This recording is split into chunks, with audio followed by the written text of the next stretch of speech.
আর বিপদ আসলে এটাকে নেগেটিভলি নেবেন না। সব সময় বিপদ আপদ এটা অনেক পজিটিভ ভালো জিনিস আমাদের জীবনে বয়ে নিয়ে আসে। শাইখুল ইসলাম ইবনু তাইমিয়া আলাইহি রাহমা উনি বলতেন, খুব দামি কথা, খুব হেভি ওয়েট কথা, মনোযোগ দিয়ে শুনুন। তিনি বলতেন, যে নেয়ামত তোমাকে আল্লাহ থেকে দূরে সরায়, ওই নেয়ামতের চেয়ে বিপদ ভালো, যে বিপদ তোমাকে আল্লাহর দিকে ধাবিত করে। আই রিপিট, আমি আবারও বলি, যে নাজ নেয়ামত তোমাকে আল্লাহ থেকে দূরে সরিয়ে দেয়, সে নাজ নেয়ামতের চেয়ে ওই বিপদ আপদ ভালো, যেই বিপদ আপদ তোমাকে আল্লাহর কাছে টেনে নেয়। তাহলে বিপদ আপদ আসলে আপনি হতাশ হবেন আর কখনো দুঃখ করবেন? মোয়ারের ভাইয়েরা, আর মন খারাপ করবেন? আপনি খেয়াল করে দেখেন, বিপদ আসলে আমরা আল্লাহরে ডাকি বেশি। যখন অসুস্থ আপনি খেয়াল করেন তো, আল্লাহ আল্লাহ তুমি ছাড়া বাঁচানোর কেউ নাই, আল্লাহ আল্লাহ তুমি হেফাজত করো, আল্লাহ তুমি সুস্থ করে দাও। যখন লাইফ থ্রেট, দেখেন আপনি গুম হয়ে যেতে পারেন, আপনার কারাবন্দি করতে পারে, এরকম একটা বিপদের মধ্যে আছেন, তখন খেয়াল করেন তো আল্লাহর সাথে আপনার কানেক্টিভিটি, রিলেশনশিপটা কতটা ডেভেলপ হয়। কারণ বিপদে পড়লে আমরা আল্লাহরে ডাকি বেশি। তাহলে বিপদ আপদেরও কিছু পজিটিভ সাইড বা দিক আমাদের জীবনে আছে না নাই? অনেক পজিটিভ দিক আছে, কয়েকটা শেয়ার করি। এক নাম্বার, আল্লাহ এক নাম্বার পজিটিভ সাইড তো বললাম, ইমাম ইবনু তাইমিয়া যেটা বললেন। এরপরে হচ্ছে মাঝে মাঝে আল্লাহ তাআলা আমাদের মর্যাদাকে আপগ্রেড করতে চায়, এলিভেট করতে চায়। আপনি ধরেন কোন একটা এয়ারলাইন্সের রেগুলার প্যাসেঞ্জার টিকিট কাটেন, মাঝে মাঝে হঠাৎ করে দেখবেন কাউন্টারে গেলে তারা বলে you are upgraded to business class, অথবা you are upgraded to first class. যেহেতু রেগুলার প্যাসেঞ্জার, অনেক মাইলস জমা হয়েছে, আপগ্রেড করে দেয়। তো আল্লাহ তাআলা মাঝে মাঝে চায় তিনি আমাদের মর্যাদাকে, র্যাঙ্ক, এটাকে আপগ্রেড করবেন। কিন্তু আমার যে আমল আখলাকের অবস্থা, ওইটা দিয়ে ওই আপগ্রেড র্যাঙ্কে যাওয়ার সুযোগ নাই। বুঝতেছেন কথা? আল্লাহ চায় আমার লেভেল একটু আপ করতে, কিন্তু আমার আমলের যে অবস্থা, এতে আমি ওখানে যাই না। তখন আল্লাহ কিছু বিপদ আপদ দিয়ে, পরীক্ষা দিয়ে বান্দাকে টেস্ট করে। ওই পরীক্ষায় যদি উত্তীর্ণ হন, সাথে সাথে আল্লাহ তাআলা আপনার লেভেল বা র্যাঙ্ক আপগ্রেড করে দেয়। সূরাতুল মুজাম্মিল আল্লাহ তাআলা বলছেন, ওয়াসবির আলা মা ইয়াকুলুনা ওয়াহজুরহুম হাজরান জামিলা। ওরা যাই বলুক, আপনি ধৈর্য ধারণ করুন, ওদের কথাকে ইগনোর করুন। Just ignore what they are saying to you. যা বলে আপনি জাস্ট ইগনোর করেন।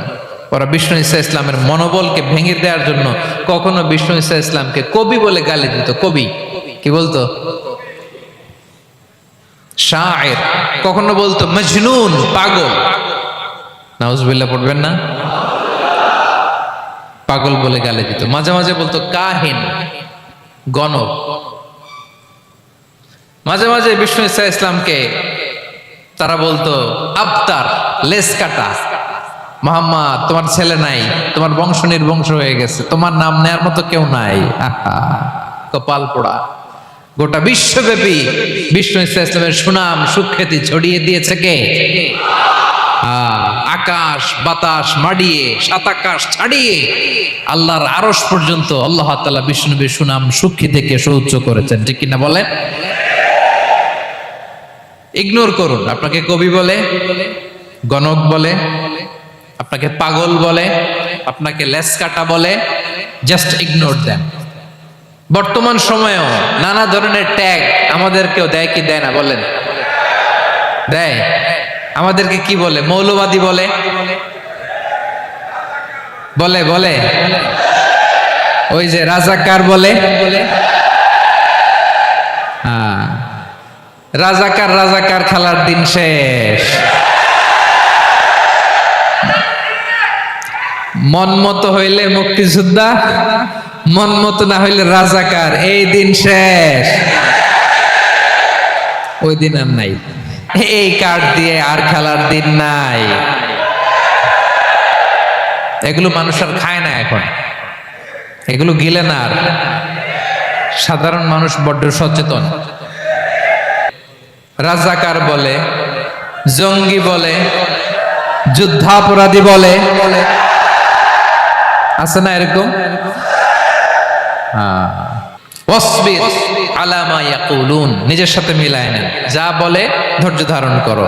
ওয়াহজুরহুম হাজরান জামিলা, জাস্ট ইগনোর দেম, ভালোভাবে ইগনোর করেন, খালাস, সালাম দিয়ে কেটে পড়েন।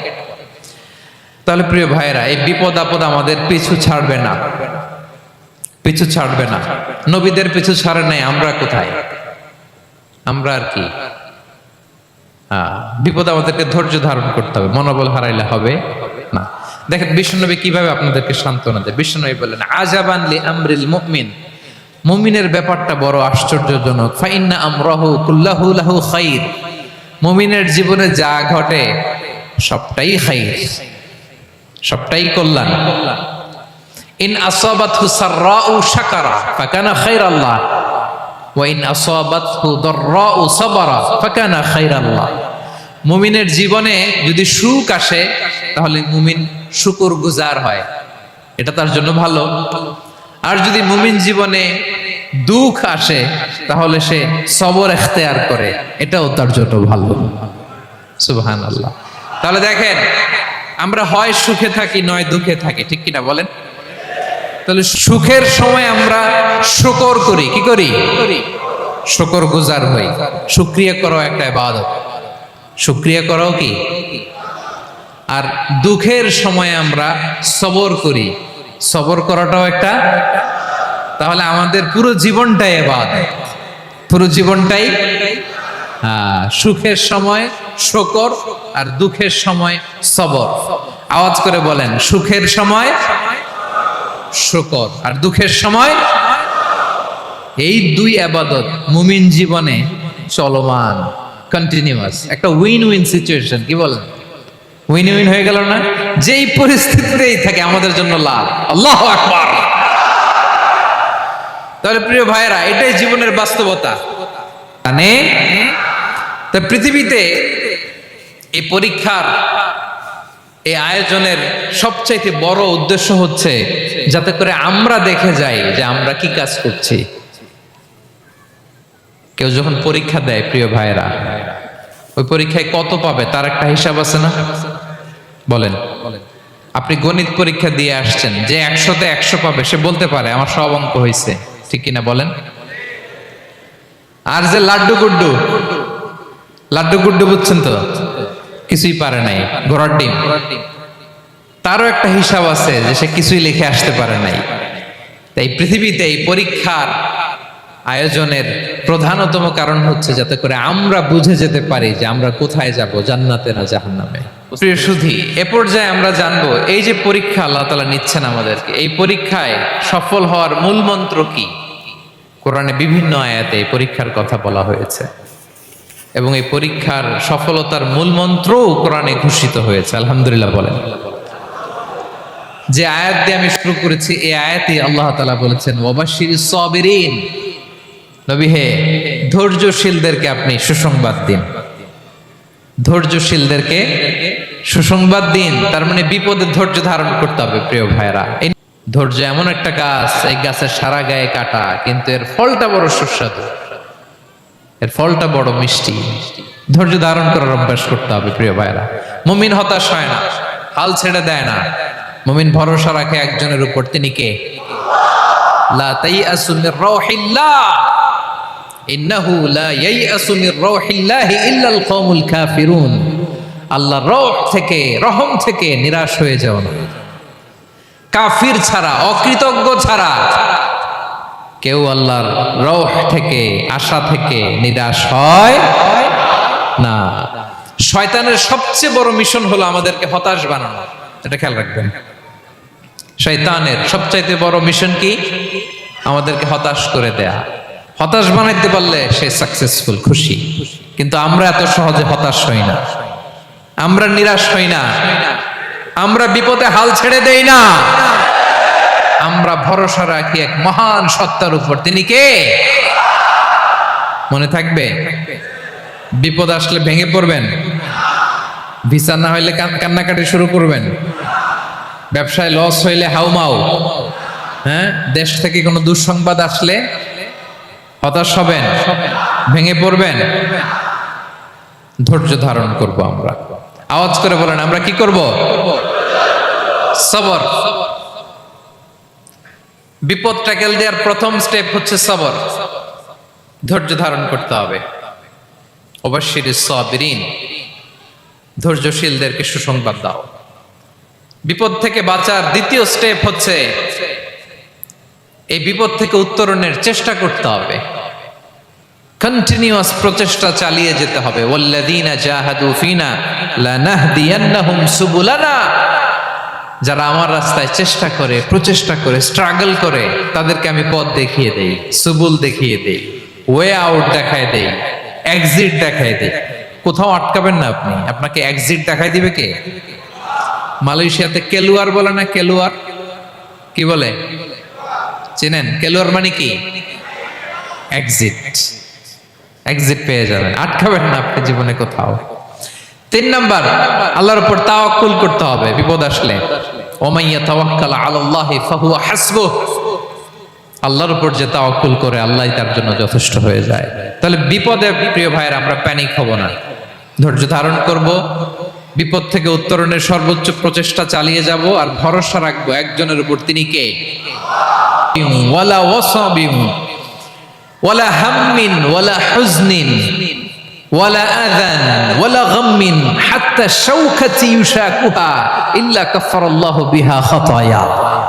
আপনার জীবনে যত দুঃখ, যত যন্ত্রণা, যত টেনশন, যত অ্যাংজাইটি, যত ইনজুরি, এমনকি গোলাপ ফুল পাড়তে যে ওখানে যে কাটা বাঁধছে, বড়ই খেতে যে বড়ই গাছে ওঠার পর যে একটা কাটা বিঁধছে আপনার হাতে, এর কারণে আল্লাহ তাআলা আপনার গুনাহ মাফ করে দেয়।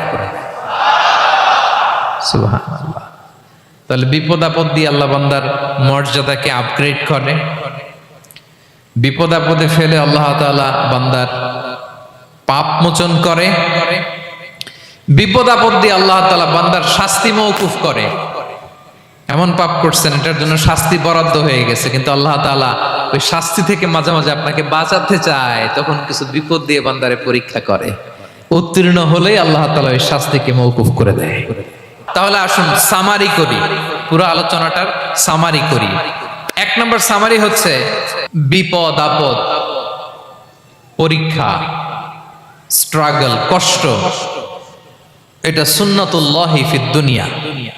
এই দুনিয়ায় আল্লাহর সুন্নাত, এর বাইরে কেউ যেতে পারে না, ইভেন নট দ্য মেসেঞ্জার্স, নবীরাও না। আজকের আলোচনায় শুনছেন না নবীদের জীবন দিয়ে কি গেছে, ups and downs, test and trial, নবীরাও না। তাহলে এটা আমাদের মাইন্ডসেটের সাথে সেট আপ করে নিতে হবে যে অতীতে, বর্তমানে, ভবিষ্যতে বিপদ আপদ মুক্ত এই পৃথিবীতে কেউ থাকবে না। পারবেন? হ্যাঁ, এটা মাইন্ডসেটে নিয়ে নিতে হবে যে এটাই জীবন, বিপদ আপদ দিয়ে আল্লাহ পরীক্ষা করবেন। এটাই পৃথিবী। চির সুখ, চির শান্তি এই পৃথিবীতে খুঁজলেই পাওয়া যায় না। শুরুতে বলছিলাম না, চির সুখ, চির শান্তি। বলেন তো, এটা কি দুনিয়ার ফিচার না জান্নাতের ফিচার? জান্নাতের ফিচার দুনিয়ায় খুঁজলে পাওয়া যাবে? যাবে না। তাহলে আজকের আলোচনার 1 নম্বর লেসন হচ্ছে বিপদ আপদ এটা সুন্নাতুল্লাহি ফিদ দুনিয়া। এই দুনিয়া আল্লাহর সুন্নাত, এটা থেকে মুক্তি পাওয়ার কোনো সুযোগ নাই, নবীরাও পায় নাই। 2 নম্বর লেসন, বাঁচার যেহেতু সুযোগ নাই, we have to face it with patience, intellect and tawakkul. বিপদে অস্থির হওয়া যাবে না, এটাকে ফেস করতে হবে উইথ পেশেন্স, ধৈর্যের সাথে। বিপদ আমরা মোকাবেলা করব কিসের সাথে? ধৈর্য। প্যানিক হবেন না, অস্থির হবেন না, ধৈর্য ধারণ করবেন উইথ ইন্টেলেক্ট। আল্লাহর দেয়া আপনার ইন্টেলেক্ট খাটিয়ে এই বিপদ উত্তরণের সর্বান্তকরণের চেষ্টা প্রচেষ্টা আপনার চালায় যেতে হবে। আর সবশেষে আত-তাওয়াক্কুল আলাল্লাহ, ডিপেন্ডিং অন আল্লাহ, ভরসা করব কার উপর? আল্লাহর উপর। পারা যাবে তো? আচ্ছা, 2টা লেসন গেল। 3 নাম্বার লেসন হচ্ছে আমাদের ছেলে মেয়েদেরকে we have to educate our child regarding the test and trial in this দুনিয়া। দুনিয়ার এই বিপদ আপদের ব্যাপারে আমাদের ছেলে মেয়েদেরকে শেখাতে হবে, বুঝাতে হবে। ওরা ছোট মানুষ তো অস্থির হয়ে যায়, আব্বু আমার সাথে কেন এমন হয়, আমারই শুধু পেন্সিল চুরি হয়, আমারই শুধু এটা হয়, আমি পরীক্ষায় খারাপ করি, আমি ব্যথা পাই, আমার এই আমার সেই। ছোট মানুষ তো বুঝে না। ওরা বুঝাইতে হবে যে বাবা, this is the essence of life, এটাই জীবন, এটাই কি এই লাইফ হ্যাকস গুলো তাদেরকে শেখাইতে হবে। ডোন্ট বি প্যানিক, প্যানিক হওয়া যাবে না।